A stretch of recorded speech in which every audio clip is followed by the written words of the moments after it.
ಸರದಿದಾರ ಇದು ಕೂಡ್ತಾರಂತೂ ಏನು ಪ್ರಶ್ನೆ ಇಲ್ಲ. ಅದು ಕಮ್ಯುನಿಟಿ ಭಾಳ ದೊಡ್ಡ ಕಮ್ಯುನಿಟಿ ಐತಿ ಅಂದ್ರೆ ನಮ್ಗೆ ಲಾಭ ಆಗ್ತದಂತಲ್ಲ, ಭಾಳ ಸಾಣದೈತಿ ಅಂದ್ರೆ ಹಾನಿ ಆಗೈತಿ ಅಂತೂ ಅಲ್ಲ. ನಾವು 142-145 ಕೋಟಿ ಜನಸಂಖ್ಯೆ ಆಗಿವಿ, ಎಷ್ಟು ಮುಂದುವರೆದಿದ್ದೀವಿ ನಾವು ಅಂತ ವಿಚಾರ ಮಾಡಿದಾಗ ನಾವು ಬಡತನದಲ್ಲಿ ಇನ್ನೂ 150-155 ನಂಬರ್ದಲ್ಲಿ ಇದ್ವಿ. ಆ ಮೊದಲು ಬೇರೆ ಜನಸಂಖ್ಯೆ ಹೆಚ್ಚಾದ್ರೆ ಜನ ಹೆಚ್ಚಾದ್ರೆ ನಾವು ಜಗತ್ತಿನ ಗೆಲ್ತೀವಿ ಅನ್ನುವಂಥದ್ದು ಬೇಕಾಗಿಲ್ಲ. ಒಂದು ಸಣ್ಣ ನಮ್ಮದು ಇಸ್ರೇಲ್ ನಿಮ್ಗೆ ಕೇಳಿದಿರ, ಸಣ್ಣ ದೇಶ, ಒಂದು ಬೆಳಗಾವಿ ಜಿಲ್ಲೆ ಅಷ್ಟಿದ್ದು ಇಡೀ ಮುಸ್ಲಿಂ ಕಮ್ಯುನಿಟಿ ಇದ್ದಂಥ ದೇಶಗಳನ್ನು ಎದುರು ಹಾಕೊಂಡು ಬದುಕ್ತಾ ಇದೆ. ಇವತ್ತು ಸೋಲು ಗೆಲುವು ಬೇರೆ ಮಾತು, ಬಟ್ ಉಳಿದದ ಎಕ್ಸಿಸ್ಟೆನ್ಸ್ ಮಾಡ್ಕೊಂಡದು. ಇದರರ್ಥ ಒಂದು ದೇಶ ನಿಲ್ಲೋದು ಬರೀ ಜನಸಂಖ್ಯೆ ಆಧಾರದ ಮೇಲೆ ಅಲ್ಲ, ಇಲ್ಲಿ ಒಗ್ಗಟ್ಟಾಗಿದ್ದರೆ ಒಳ್ಳೆಯದು. ಇಲ್ಲ ಅದು ಅವ್ರು ಏನು ನಂಬುತ್ತಾರ ನಂಬಿಕೆ ಮೇಲೆ ಬದುಕಲಿ. ನಮ್ಮಲ್ಲಿ ಅಂತೀ ವೈವಿಧ್ಯಮಯ ಜಾತಿಗಳಿದ್ದಾವೆ, ಧರ್ಮಗಳಿದ್ದಾವೆ, ಉಳ್ಕೊಂಡು ಅದ್ರ ಜೊತೆ ಉಳ್ಕೊಂಡು ಹೋಗಲಿ ಅನ್ನುವಂಥದ್ದು ವೈವಿಧ್ಯತೆಯಲ್ಲಿ ಹೇಗತ್ತೆ ಇದು ಭಾಳ ಮಹತ್ವದ.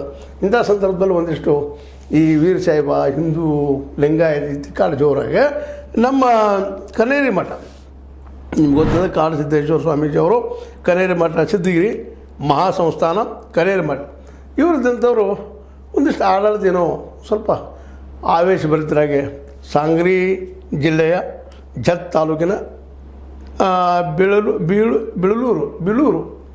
ಅನ್ನುವಂಥ ಬೀಳೂರು ಇರ್ಬೇಕು ಮೋಸ್ಟ್ಲಿ, ಬೀಳೂರು ಹಳ್ಳಿಯಲ್ಲೇ ಒಂದು ಮಾತಾಡ್ತಾ ಒಂದಿಷ್ಟು ಜಾಸ್ತಿ ಮಾತಾಡಿದರು ಅಂತ ಅನ್ನಿಸ್ತದೆ. ಯಾಕಂದ್ರೆ ಅವ್ರಿಗೆ ಒಂದು ಸ್ವಲ್ಪ ಹಿಂದುತ್ವದ ಕಡೆ ಅದು ಬಿ ಜೆ ಪಿ ಅನ್ನೋಕ್ಕಿಂತಲೂ ಹಿಂದುತ್ವದ ಕಡೆ ಒಲವು ಜಾಸ್ತಿ.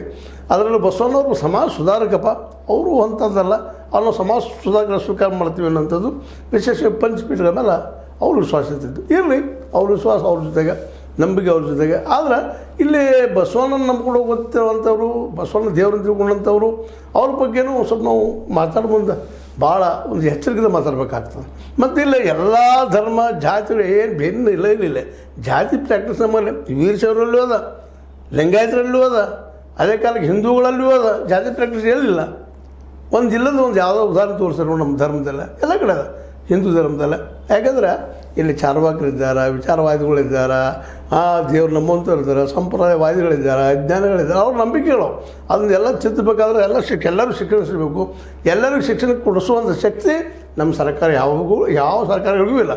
ಇವತ್ತು BJP ಇರ್ಬೋದು, ಕಾಂಗ್ರೆಸ್ ಇರ್ಬೋದು, ಇನ್ನುಳಿದ ಈ ದೇಶದ ಯಾವುದೇ ಪಕ್ಷ ಆದರೂ